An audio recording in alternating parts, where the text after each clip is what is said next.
अभी हाल ही में जिस प्रकार से बग फार्मा पार्क आपने हिमाचल के लोगों के लिए स्वीकृत किया, उसके लिए मैं हृदय से आभार।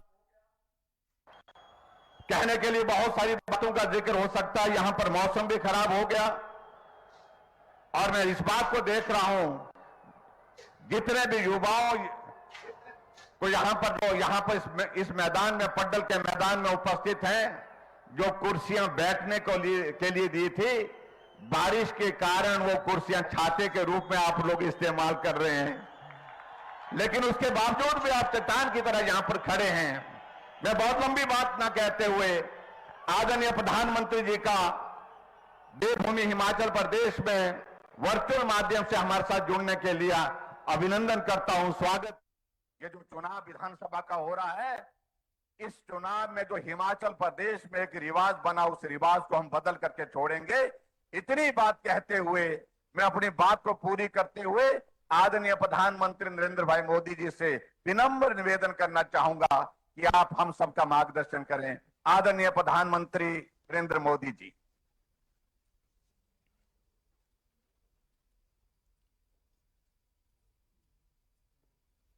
इस वक्त मंडी से, और ये प्रसारण जारी रहेगा। नमस्कार।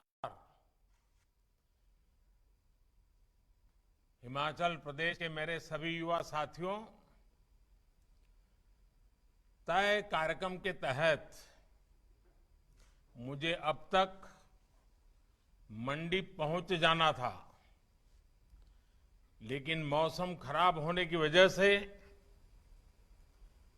ऐसा संभव नहीं हो पा रहा है। मैं सबसे पहले तो क्षमा प्रार्थी हूं। अब मैं दिल्ली से ही आप सभी के साथ संवाद कर रहा हूं।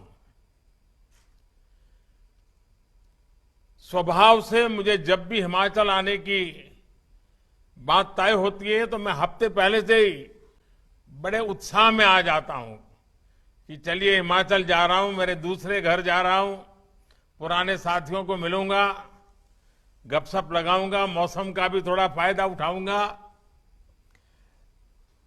तो जैसा ये आपको न मिलने पाना, रूबरू आकर के आपके दर्शन न कर पाना, वो जितना मेरे लिए दुखद है, उतना ही मेरा हिमाचल न जाने का ये मौका छूट जा रहा, हिमाचल न पहुंच पाना मेरे मन में कसक रह जाती है।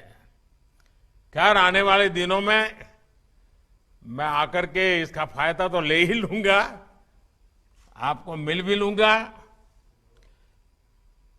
और मैं देख रहा था कि सारे नौजवान, क्योंकि बारिश है और हिमाचल की बारिश मतलब ज्यादा ठंड लेकर के आती है, धड़ाम से टेम्परेचर गिर जाता है। और आप दूर दूर से आए, ठंड के मौसम भी है, वहां पर पानी गिर रहा है, आप कुर्सी को ही छाता बना करके खड़े हैं। ये आपका प्यार, आपका उत्साह, आपका उमंग, ये मैं साफ साफ यहां अनुभव कर रहा हूं।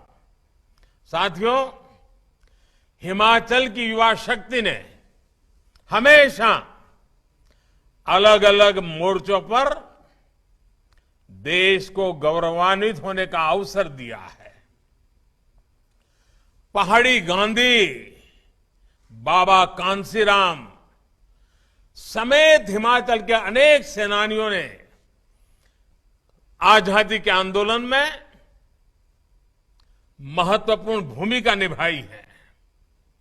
आजादी के तुरंत बाद जम्मू कश्मीर पर हुए हमले से लेकर करगिल युद्ध तक हिमाचल के जांबाजों ने सर्वोच्च बलिदान देकर मां भारती का सिर ऊंचा रखा है। देश की रक्षा के साथ साथ देश को सम्मान दिलाने वाले में भी हिमाचल के युवा कमाल करते रहे हैं। हाल ही में संपन्न हुए कॉमनवेल्थ गेमों में, उन खेलों में हिमाचल की बेटी प्रियंका ने क्रिकेट में, भाई वरुण ने हॉकी में और भाई विकास ने वेट लिफ्टिंग में शानदार प्रदर्शन किया। खेल का मैदान हो या कला जगत, पार्टी हो या सरकार, हिमाचल के युवाओं की ऊर्जा, उनका जोश, उनका नेतृत्व कौशल निरंतर देश के काम आ रहा है। साथियों, युवाओं को ज्यादा से ज्यादा अवसर देना हमेशा से भाजपा की सर्वोच्च प्राथमिकता रही है। मुख्यमंत्री हो, सांसद हो, मंत्री हो, भाजपा देश का वो राजनीतिक दल है जिसमें हर जगह युवाओं का प्रतिनिधित्व सबसे अधिक है। ऐसा इसलिए है क्योंकि भाजपा देश के युवाओं पर, हिमाचल के युवाओं पर सबसे अधिक भरोसा करती है। अब देश की युवा शक्ति मिलकर आजादी के अमृतकाल में भारत को विकसित राष्ट्र बनाने का संकल्प पूरा करेगी। मंडी में हो रहा यह आयोजन इसी युवा शक्ति का, युवाओं पर देश के इसी विश्वास का प्रतीक है। मेरे नौजवान साथियों, आज दुनिया में भारत की साख जैसे जैसे बढ़ रही है, वैसे वैसे भारत को जानने, समझने के लिए, भारत से जुड़ने के लिए पूरी दुनिया लालायित हो रही है। इसके पीछे एक बहुत महत्वपूर्ण कारण है और हिंदुस्तान के नागरिक, जागरूक नागरिक, हिंदुस्तान के मतदाता, इसका पूरा श्रेय उनको जाता है। कारण क्या है मैं बताऊं आपको। बहुत दशकों तक हमारे देश में सरकारें अस्थिर रही, किसी को बहुमत नहीं था, मिली-जुली सरकारें थी। कितना दिन चलेगी, कुछ करेगी कि नहीं करेगी, कर पाएगी कि नहीं पाएगी, भारत के मतदाताओं के, नागरिकों के मन में नहीं, दुनिया के मन में आशंका होती थी। और उसके कारण कोई भारत की किसी बात पे विश्वास करने से पहले 50 बार सोचने में पड़ जाता था। लेकिन 8 साल पहले 2014 में आप सब जागरूक मतदाताओं ने, मेरे हिमाचल के मतदाताओं ने दिल्ली में मजबूत स्थिर सरकार दी। सबकी सब लोकसभा की सीटें हिमाचल ने जीत करके दी, 14 में दी, 19 में दी। और उसका परिणाम है कि दिल्ली में स्थिर सरकार बनी। उस स्थिरता के कारण नीतियों में भी स्थिरता आई, वर्क कल्चर में भी स्थिरता आई। बदलाव के लिए एक मजबूत फाउंडेशन तैयार हो गया और उसी के कारण भारत का सामान्य नागरिक भी आज शासन व्यवस्था पर भरोसा करता है, सरकार पर भरोसा करता है। वैसे ही दुनिया भी हम पर ज्यादा भरोसा करने लगी है। स्थिर सरकार के लाभ को देखते हुए अब देश के अंदर भी हम देख रहे हैं, राज्यों में लोग बढ़ चढ़ करके इस महत्व को समझ रहे हैं। हमने देखा पहले उत्तर प्रदेश में, उत्तराखंड में यही कथा थी कि हर 5 साल के बाद सरकार बदली जाएगी। लेकिन उत्तर प्रदेश ने, उत्तराखंड ने उस सारी सोच को ही बदल दिया और सरकार स्थिर होने की दिशा में उन्होंने अपना निर्णय दोहराया। 5 साल बाद सरकार बदलने वाली सोच को यूपी और उत्तराखंड के लोगों ने उखाड़ करके फेंक दिया, बदल दिया। मुझे खुशी है कि हिमाचल के लोग, हिमाचल के युवा भी भाजपा सरकार की वापसी का मन बना चुके हैं। हिमाचल के युवा जानते हैं कि साफ नियत के साथ ईमानदार नियत के साथ हिमाचल का विकास अगर कोई कर सकता है तो सिर्फ और सिर्फ भारतीय जनता पार्टी कर सकती है। भाइयों और बहनों, अमृतकाल में भारत की प्रगति को गति देना, इस गति देने का हर आधार, हर सामर्थ्य, हर अवसर हिमाचल में मौजूद है। वर्ल्ड फार्मेसी के रूप में भारत की पहचान तब और मजबूत होगी जब हिमाचल एक वैश्विक फार्मा हब बनेगा। देश में दवाओं के रॉ मटेरियल में आत्मनिर्भरता के लिए आज जो काम चल रहा है, उसके लिए 3 राज्यों को चुना गया है, जिसमें से एक है अपना हिमाचल प्रदेश, जहां बल्क ड्रग्स पार्क बनाया जा रहा है। इसी प्रकार देश के 4 राज्यों में मेडिकल डिवाइस पार्क बनाए जा रहे हैं, उसमें भी हिमाचल एक है। मुझे बहुत खुशी है कि हिमाचल के बेटे बेटियां स्टार्टअप इंडिया, आत्मनिर्भर भारत फंड, इसका भरपूर उपयोग कर रहे हैं। अब तो आईआईटी मंडी भी युवा जोश से सरोवर है, स्टार्टअप इंडिया मिशन को मजबूत कर रही है। मेरे युवा साथियों, बीते 8 वर्षों में देश में उच्च शिक्षा के लिए अनेक नए संस्थान शुरू किए जा चुके हैं। इनमें आईआईटी मंडी के अलावा सिरमौर में आईआईएम, ऊना में ट्रिपल आईटी और बिलासपुर में एम्स। कौन हिमाचली होगा जिसको इस बात का गर्व न होगा? अब शिमला के बाद मंडी में भी यूनिवर्सिटी है और धर्मशाला में केंद्रीय विश्वविद्यालय भी है।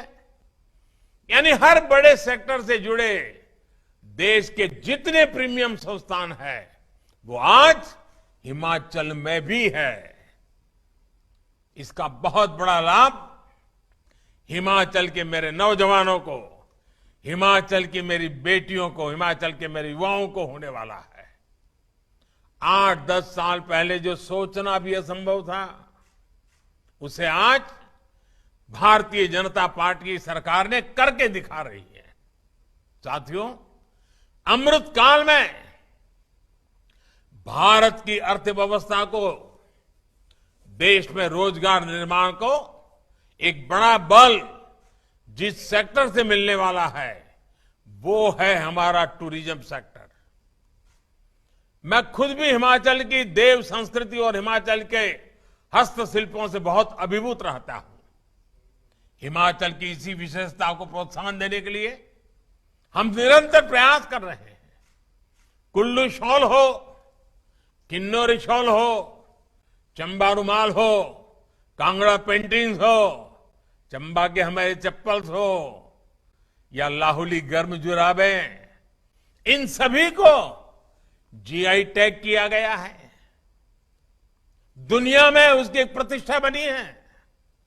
मेरा यह भी प्रयास रहता है कि जब भी विदेशी मेहमानों से मेरा जब मिलना हो जाता है, किसी कॉन्फ्रेंस में जाता हूं, तो हिमाचल के इन उत्पादों को लेके जाता हूं, उनको उपहार के रूप में देता हूं और बताता हूं मेरा इस हिमाचल से नाता क्या रहा है, ताकि पूरी दुनिया को हिमाचल के विषय में पता चले, यहां के कौशल के विषय में पता चले। मेरे नौजवान साथियों, आज जिस प्रकार हिमाचल का टूरिज्म सेक्टर बढ़ रहा है, वो उत्साह बढ़ाने वाला है। और आपने देखा होगा हमारे विदेश नीति का एक अहम पहलू क्या रहा, हमने कई देशों के साथ ई वीजा शुरू किया। ई वीजा शुरू करने के का सबसे बड़ा लाभ टूरिज्म को होता है। लोगों को आसानी से जब वीजा मिलना शुरू हो जाता है, और देखा होगा आपने कोरोना के पहले तो धमाधम दुनिया से लोग आना शुरू हो गए थे, और अभी भी मौका बहुत बड़ा है। अभी भी दुनिया के कई देश हैं जहां टूरिज्म खुला ही नहीं है। हिमाचल के लिए तो दोनों हाथ में लड्डू है। साथियों, कोरोना की मुश्किल से टूरिज्म सेक्टर जल्द से जल्द बाहर निकल सके, इसके लिए भारतीय जनता पार्टी की सरकार और खास करके हिमाचल की सरकार ने टीकाकरण का अभियान जो सफलतापूर्वक चलाया, उसने देश भर के और विदेशों के टूरिस्टों को भी एक विश्वास दिया कि हिमाचल सेफ है। मुद्रा योजना ने जिस प्रकार हिमाचल प्रदेश में होम स्टे, रेस्टोरेंट और दूसरे उद्यमों को गति दी है, वो अभूतपूर्व है। देश भर में मुद्रा योजना के तहत अभी तक 19 लाख करोड़ रुपए के बिना गारंटी के बैंक लोन दिए जा चुके हैं। हिमाचल प्रदेश में भी मुद्रा योजना के तहत बिना बैंक गारंटी लगभग 14,000 करोड़ रुपए लोगों को दिए जा चुके हैं। हमारे हिमाचल में रोजगार और स्वरोजगार के हजारों नए अवसर बने हैं। साथियों, पर्यटन हो, खेती हो या फिर मैन्युफैक्चरिंग, इन सारे कामों में, इन सारे सेक्टर में सबसे ज्यादा युवा जुड़ते हैं, सबसे ज्यादा अवसर युवाओं के लिए होते हैं। और ये वही फलते फूलते हैं जहां कनेक्टिविटी, इंफ्रास्ट्रक्चर बेहतर होता है। हिमाचल तो प्रदेशी किसानों, बागवानों का है। फूड प्रोसेसिंग सेक्टर में हिमाचल की संभावनाओं को केंद्र की योजनाओं से बहुत बल मिल रहा है। एफपीओ यानी किसान उत्पादक संघ बनाने पर भी केंद्र सरकार बल दे रही है। हिमाचल में integrated cold chain, agro processing cluster, food processing units और फूड टेस्टिंग लैब का नेटवर्क तैयार किया जा रहा है। मेरे नौजवान साथियों, ये सब कुछ आपके उज्जवल भविष्य के लिए किया जा रहा है। इंफ्रास्ट्रक्चर के ऐसे हर काम से युवाओं को रोजगार मिलता है, स्वरोजगार के अवसर बनते हैं। पिछले 8 वर्षों में केंद्र सरकार ने हिमाचल में नेशनल हाईवे के रखरखाव और विस्तार के लिए करीब 14,000 करोड़ रुपए दिए हैं, जबकि 2014 से पहले के 8 वर्षों में हिमाचल प्रदेश का केंद्र सरकार से 2,000 करोड़ रुपए से भी कम मिलते थे। यानी हमारी सरकार ने नेशनल हाईवे के लिए हिमाचल को पहले की सरकार के मुकाबले 7 गुना ज्यादा राशि दी है। अब आप देख रहे होंगे, जाते आते समय देखने को मिलता होगा, चंडीगढ़ मनाली नेशनल हाईवे पर भी तेजी से काम चल रहा है। ये नेशनल हाईवे खेती और टूरिज्म से जुड़े हजारों नौजवानों के लिए बहुत अवसर लेकर के आया है। साथियों, इस वर्ष के केंद्रीय बजट में 2 बड़े प्रोग्राम घोषित किए हैं, जिनका हिमाचल प्रदेश को बहुत अधिक लाभ होने वाला है। वर्तमान प्रोजेक्ट के तहत पहाड़ी प्रदेशों के उनके लिए रोपवे के नेटवर्क को विस्तार देने की योजना है, जिसका लाभ हिमाचल के पर्यटक स्थलों को हो रहा है। इसी प्रकार वाइब्रेंट बॉर्डर विलेज प्रोग्राम के तहत आखिरी छोर पर, सीमा पर जो गांव है, उनका विशेष रूप से विकास किया जा रहा है। युवा साथियों, सरकार ने वर्क फ्रॉम होम के लिए जो नीतियां बनाई है, हिमाचल का टूरिज्म सेक्टर उसका एक बड़ा लाभार्थी है। इसका कारण बेहतर डिजिटल कनेक्टिविटी भी है। अब तो 5G सेवाएं भी शुरू होने वाली है, जिससे टूरिज्म सहित शिक्षा, स्वास्थ्य और खेती जैसे अनेक क्षेत्रों में, आरोग्य जैसे अनेक क्षेत्रों में हिमाचल को विशेष लाभ होने वाला है। मुझे खुशी है कि हिमाचल उन प्रदेशों में है जिसने अपनी ड्रोन नीति बनाई है, और इसके लिए मैं हिमाचल सरकार के ये दूरंदेशी निर्णय के लिए और अगुवाई करने के लिए मैं हिमाचल भाजपा सरकार को बधाई देता हूं। ड्रोन से सामान पहुंचाने में, खेती बागवानी में भी बहुत मदद मिलने वाली है। ड्रोन के बढ़ते इस्तेमाल को देखते हुए युवाओं को ड्रोन उड़ाने की ट्रेनिंग देने के लिए कई कोर्स भी शुरू किए गए हैं। इसलिए कनेक्टिविटी के साथ साथ हेल्थ और वेलफेयर से जुड़े दूसरे इंफ्रास्ट्रक्चर में भी हिमाचल आज आगे बढ़ रहा है। बिलासपुर का एम्स अब बनकर तैयार हो चुका है।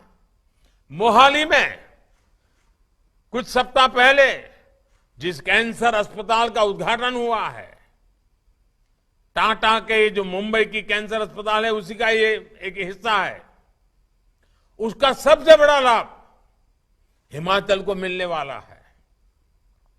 शुद्ध पेयजल उत्तम स्वास्थ्य के लिए बहुत आवश्यक है। जल जीवन मिशन के तहत पिछले 3 साल में देश के 7 करोड़ से अधिक नए घरों को नल से जल मिलने लगा है।